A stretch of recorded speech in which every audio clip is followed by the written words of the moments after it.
Bismillahirrahmanirrahim. Assalamualaikum warahmatullahi wabarakatuh. Selamat pagi anak-anakku sekalian. Bertemu lagi kita untuk perkuliahan biorekayasa genetik. Eh, Semoga Anda kali ini dalam keadaan sehat walafiat, ya tetap semangat. Baiklah, kita akan mulai saja untuk materi kita yang keenam ya. Pertemuan keenam ini kita akan membahas tentang bakteri replikasi ya, replicate ya, atau melakukan penggandaan. Untuk sasaran perkuliahan kali ini, Anda dapat memahami dan menjelaskan tentang proses replikasi terhadap bakteri, ya, yang digunakan sebagai agen dalam rekayasa genetik. Kenapa bakteri yang lebih banyak digunakan orang dalam proses rekayasa gitu. Kemudian teknik pemindahan genetik, bagaimana proses tekniknya gitu. Kemudian memahami dan mampu menjelaskan respon bakteri terhadap kerusakan DNA, kemudian teknik cara memperbaiki DNA-nya. Nah, secara alami ada beberapa kemungkinan genetik itu terjadi kerusakan ya. Baiklah, sebelum kita masuk ke dalam replicate bakteri ya, kita akan coba membahas sedikit tentang asal muasalnya gitu. Gimana di sini pada percobaan Lideberg dan Tatum ya, di mana dia melakukan percobaan terhadap mencampurkan atau menggabungkan dua tipe bakteri, strain bakteri ya, di mana akan menghasilkan individu strain yang baru gitu maksudnya. Hal ini dikarenakan adanya kombinasi gen-gen yang berasal dari dua sel tersebut. Kemudian terjadinya pertukaran DNA, kemudian kita lihat ya, ini adalah proses percobaan dari si Lideberg dan Tatum, di mana dia melakukan menggunakan dua strain bakteri ya, di mana yang satu strain itu strain A ya, dia tidak memiliki triptofan, kemudian memiliki histidin ya, sedangkan untuk strain B itu ada triptofannya, sedangkan histidinnya tidak ada gitu. Nah di sini kemudian dia menumbuhkan pada media masing-masing ya untuk percobaan ya, di mana untuk strain A ini tidak terjadi tidak ada bakteri yang tumbuh, sedangkan strain B juga mengalami hal yang sama. Tetapi ketika kedua strain ini digabungkan ya, terjadi rekombinasi genetik antara A dan B, sehingga ketika ditumbuhkan pada media dia tumbuh, sehingga strain ini memiliki triptofan dan histidin ya, karena masing-masing tadi memiliki. Oke, mekanisme pertukaran gen dan proses rekombinasi ya dalam sebuah genetik ya, terutama pada bakteri, di mana mengarah kepada bentuk kombinasi gen baru dalam sebuah kromosom gitu. Dimana dalam bentuk transfer genetik ini bisa secara horizontal atau secara vertikal. Kalau vertikal tentu bagaimana kita melakukan gen tersebut diturunkan ya dari induk ke anak ya. Kemudian kalau secara horizontal berarti ada gen yang diambil dari lingkungannya, atau ada transfer gen antara bakteri satu dengan bakteri yang lain ya, bisa dengan teknik transformasi, konjugasi, dan transduksi. Kita bahas satu-satu. Yang pertama transformasi ya. Ini adalah proses yang umumnya yang banyak digunakan ya dalam proses rekombinasi DNA ya, di mana proses ini gen ditransfer dari satu bakteri ke bakteri lain ya sebagai DNA telanjang dalam sebuah larutan ya, dicampur dalam sebuah larutan. Kemudian proses transformasi dapat berlangsung dengan baik bila sel donor dan sel resipien. Donor itu adalah yang memberi, sedangkan resipien adalah yang sel yang menerima, memiliki hubungan kekerabatan yang sangat dekat gitu. Kemudian saat transformasi berlangsung, sel resipien harus dalam keadaan kompeten, karena hanya sel kompeten saja yang mampu menerima DNA asing ya. Di sini lebih bagaimana permeabilitas dari membran sel kompeten tadi ya, sehingga dia dapat memasukkan molekul DNA asing. Biasanya untuk transformasi ya secara alami baik terjadi antara bakteri gram positif dan negatif seperti genus dari Bacillus, Haemophilus, Neisseria, dan Acinetobacter. Nah, ini adalah prosesnya, Anda bisa lihat ya. Nanti diperdalam lagi ya. Kita langsung ke ini adalah proses yang biasa digunakan dalam proses rekayasa ya atau pembuatan teknologi DNA rekombinan, proses ligasi dan transformasi. Oke, ini saya kemudian selanjutnya adalah konjugasi ya, di mana suatu proses transfer bahan genetik dari sel satu ke sel yang lain melalui secara langsung ya, kontak langsung atau dua sel itu saling berkonjugasi. Nah, di sini diperantarai oleh plasmid ya, yaitu molekul DNA sirkular yang terdapat bebas dalam sel bakteri dan bereplikasi secara independen dalam kromosom bakteri ya. Cuman maaf, plasmid ini adalah DNA yang di luar kromosom ya. Proses konjugasi pada bakteri biasanya terjadi pada gram positif dan gram negatif.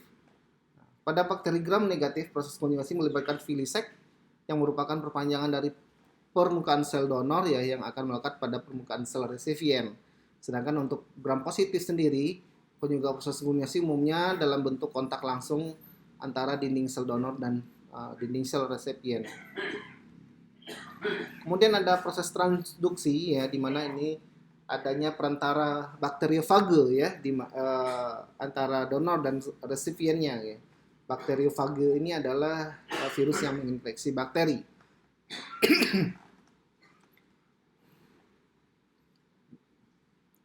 Ada dua proses dalam transduksi ini. Yang pertama, transduksi non spesifik atau yang umum dapat mentransfer bagian manapun dari DNA donor, sedangkan ada transduksi spesifik hanya mentransfer segmen DNA tertentu. Kemudian ada proses pada proses perantara itu ada fase ya, ada fase litik dan lisogenik. Nah, ini di fase lisogenik.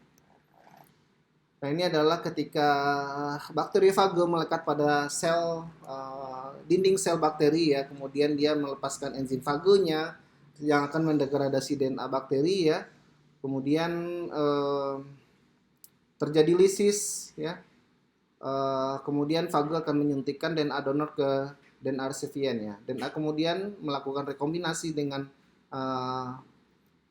plasmid yang bakteri ya. Kemudian bakteri hasil transduksi dapat dilihat.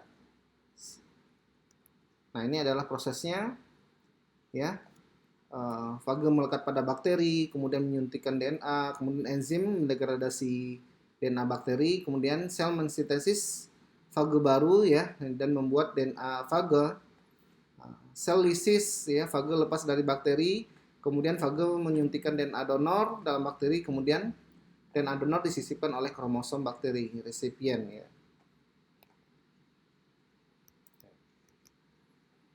Nah, kemudian tadi kita bahas bahwasanya sel yang mampu menerima donor itu adalah sel yang kompeten saja ya, di mana permeabilitas dari dinding sel tersebut lebih mudah gitu.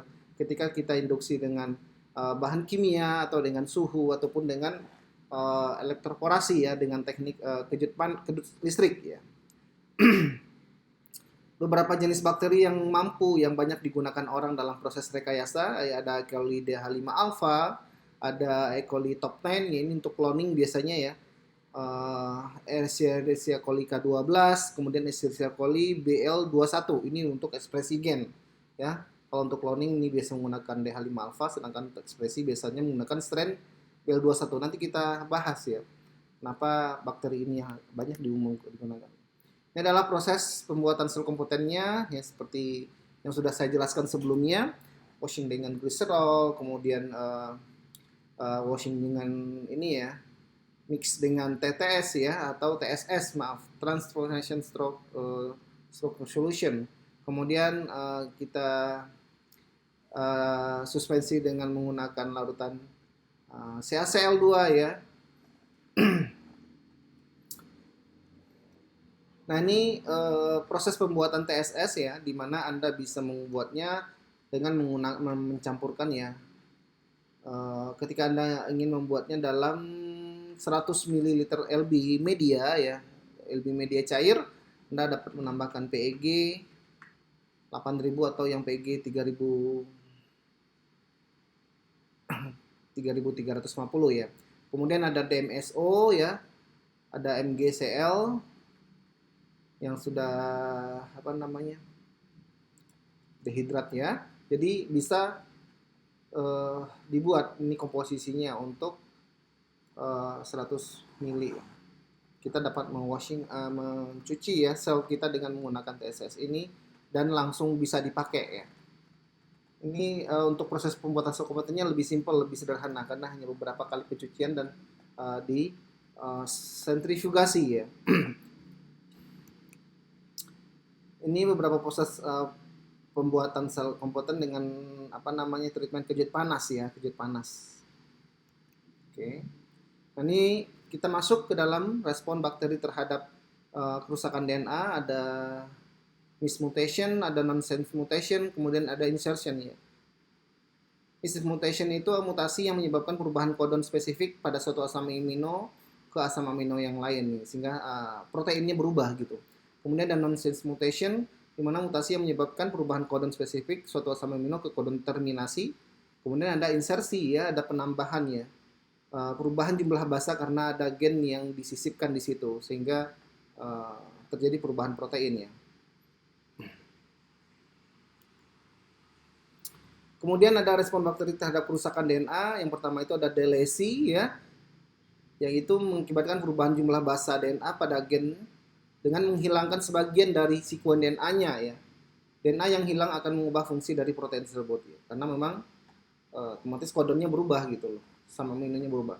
Kemudian ada duplicate ya, terjadi atas sebagian DNA yang terkopi satu atau lebih dari satu kali ya. DNA yang terkopi akan mengubah fungsi dari protein tersebut.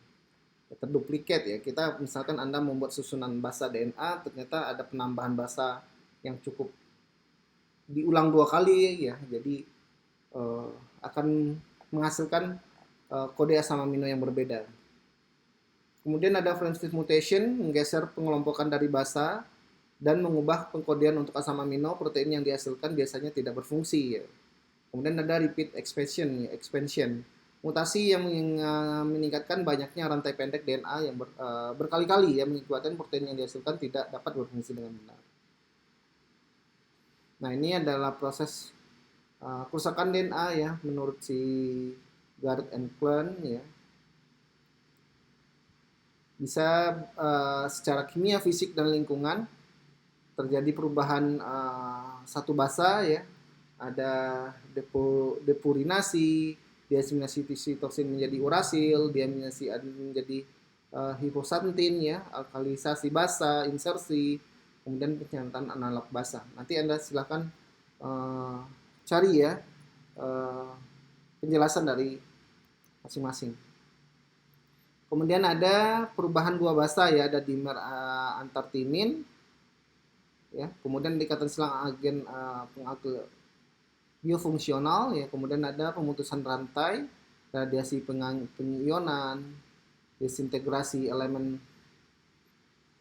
karena ada radioaktif ya, kemudian pembentukan radikal bebas oksidatif. Kemudian ada ikatan silang ya. Oke, ini mekanisme perbaikan DNA. Ada yang mismatch repair, kemudian base action excision repair, kemudian ada nucleotide excision repair, kemudian double strand break repair.